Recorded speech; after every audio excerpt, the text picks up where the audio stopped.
महायुती की कशा पद्धतीनं काय सांगाल थोडक्यात यावर? बघा, संबंध राज्याचं राजकारण जेव्हा आपण विचारात घेतो तेव्हा राज्याच्या नेत्यांनाच कळत नाही की आपण कोणाशी कुठल्या जिल्ह्यात कुठल्या कोणाची ते आहे.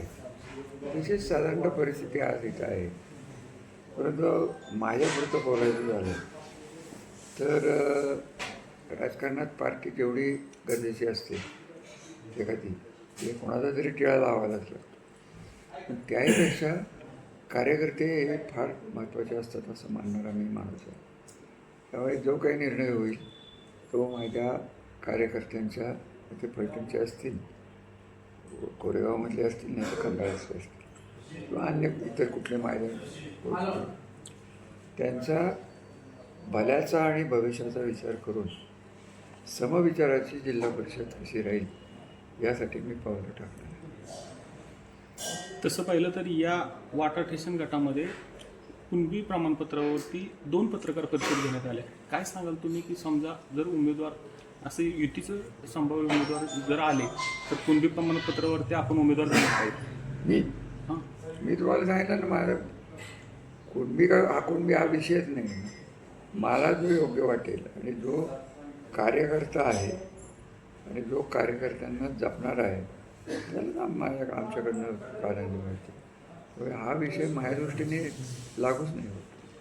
त्याच पद्धतीने आपली 7 ते 8 गावं या मतदारसंघातील फलटण कोरेगाव मतदारसंघातील 7 ते 8 गावं कोरेगाव मतदारसंघाला जोडले गेलेत आणि याचं नेतृत्व करणारे महेश शिंदे आणि नितीन काका एकत्र आल्यानंतर आपण त्यांच्याबरोबर जाणार आहोत. या चर्चेच्या गोष्टी आहेत. अजून तर काही चर्चा झालेली नाही. तुम्ही म्हणता तशी शक्यता आहेच. मी बघा, माझं प्राधान्य काय आहे?